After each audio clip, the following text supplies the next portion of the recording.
अस्सलाम वालेकुम गाइस, कैसे हैं आप सब। उम्मीद करती हूँ कि आप सब खैरियत से होंगे। तो आज हम बनाने जा रहे हैं सर्दियों की बहुत ही ख़ास सौगात गाजर की खीर, जो कि अक्सर पाकिस्तान के अलावा दूसरी कंट्रीज़ में भी बहुत ही ज़्यादा शौक़ से खाई भी जाती है, बनाई भी जाती है।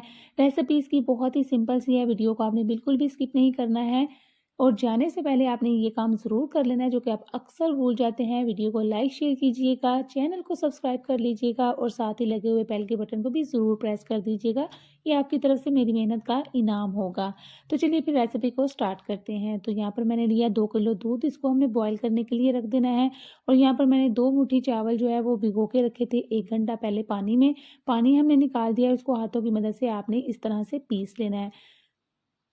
यहाँ पर मैं आपको चेक करवा दूँ, इस तरह के छोटे-छोटे पीसेज़ में जब ये हो जाएगा तो आपने इसको छोड़ देना है। ये काम आप बेलन की मदद से भी कर सकते हैं अगर हाथों में ताकत नहीं है तो।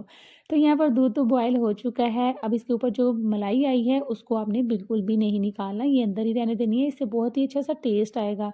अगर आपके पास एक्स्ट्रा घर में मलाई मौजूद है तो वो भी हाफ़ कप इसके अंदर ज़रूर ऐड कीजिएगा। अच्छा, इसके अंदर मैंने दूध ऐड कर दिया, सॉरी, दूध के साथ चावल ऐड कर दिए हैं। अब इसके अंदर हमने क्रश की हुई गाजरें भी ऐड कर देनी है, जो कि मैं आधा किलो इसके अंदर ऐड करूँगी। आधा किलो गाजर थी, इसको पहले मैंने पील ऑफ किया, वॉश करने के बाद इसको कद्दूकस कर लिया था। ये सारा प्रोसेस आपने पहले कर लेना है, इससे आपकी खीर बनने में आसानी हो जाएगी जब सारी चीज़ें रेडी हो जाएँगी, ठीक है? तो अब इसके अंदर साथ ही मैं इसी टाइम पर इसके अंदर चीनी भी ऐड कर दूँगी और चीनी आपने इसके अंदर अपने टेस्ट के अकॉर्डिंग ऐड करनी है। जितना आप मीठा पसंद करते हैं, उतनी ही चीनी आपने इसके अंदर ऐड करनी है। बहुत सारे फैमिली मेंबर्स ऐसे भी हैं जो कि मुझे देख रहे हैं और उनकी फैमिलीज़ में जो मीठा है वो ज़रूरत से ज़्यादा ही मीठा बनता है, तो आप अपने टेस्ट के अकॉर्डिंग मीठा रखिएगा। हमारी फैमिली में नॉर्मल खाया जाता है, इसलिए मैं नॉर्मल ऐड कर रही हूँ। अब आपने इसको कवर करके आधे घंटे के लिए मीडियम टू लो फ्लेम पर पकने के लिए रख देना है। कवर थोड़ा-सा आपने हल्का-सा पीछे कर लेना है, ताकि इसके अंदर की जो स्टीम है वो ईज़िली बाहर आ सके।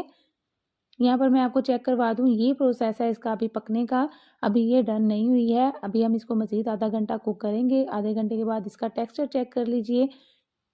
आधे घंटे के दौरान मैंने इसके अंदर काफ़ी टाइम जो है वो चम्मच चलाया था, साथ-साथ इसको मैश भी किया था, इसलिए इसका क्रीमी सा टेक्सचर आ चुका है। खीर हमारी रेडी हो चुकी है। इसके अंदर मैंने इलायची का पाउडर भी ऐड किया था, जिसकी वीडियो बनाना मैं भूल चुकी थी। तो आप इसके अंदर इलायची पाउडर ज़रूर ऐड कीजिएगा, उससे बहुत ही अच्छा-सा बहुत ही अच्छी सी खुशबू आती है। अब इसके अंदर आपने ड्राई नट्स ऐड कर लेने हैं, जो आपको पसंद है ज़रूर ऐड कीजिएगा। यहाँ पर मैंने इसके अंदर किशमिश और नारियल ऐड किया है, बादाम, पिस्ता और काजू और कोकोनट बाद में भी ऐड करेंगे, जो कि गार्निशिंग के काम आएँगे। तो यहाँ पर खीर हमारी गरमा-गरम जो है वो रेडी हो चुकी है। इसको आप ठंडा करके भी सर्व कर सकते हैं, गरमा-गरम भी सर्व कर सकते हैं। दोनों ही सूरतों में बहुत ही मज़े की लगती है। रेसिपी पसंद आई हो तो वीडियो को लाइक कीजिएगा, चैनल को ज़रूर सब्सक्राइब कर लीजिएगा, साथ ही लगे हुए बेल के बटन को भी ज़रूर प्रेस कर दीजिएगा, ताकि आने वाली हर नई वीडियो की नोटिफिकेशन सबसे पहले आप तक पहुंच सके। इस तरह की बहुत सारी सिंपल सी रेसिपीज़ मेरे चैनल पर मौजूद हैं, चैनल का विजिट करना मत भूलिएगा। अपना और अपनी फैमिली का बहुत सारा ख्याल रखिएगा और मुझे भी अपनी दुआओं में याद रखिएगा। एक और नई आसान सी रेसिपी लेकर फिर से हाज़िर होंगी, तब तक के लिए मुझे इजाज़त दीजिए। Take care, bye bye and अल्लाह हाफ़िज़।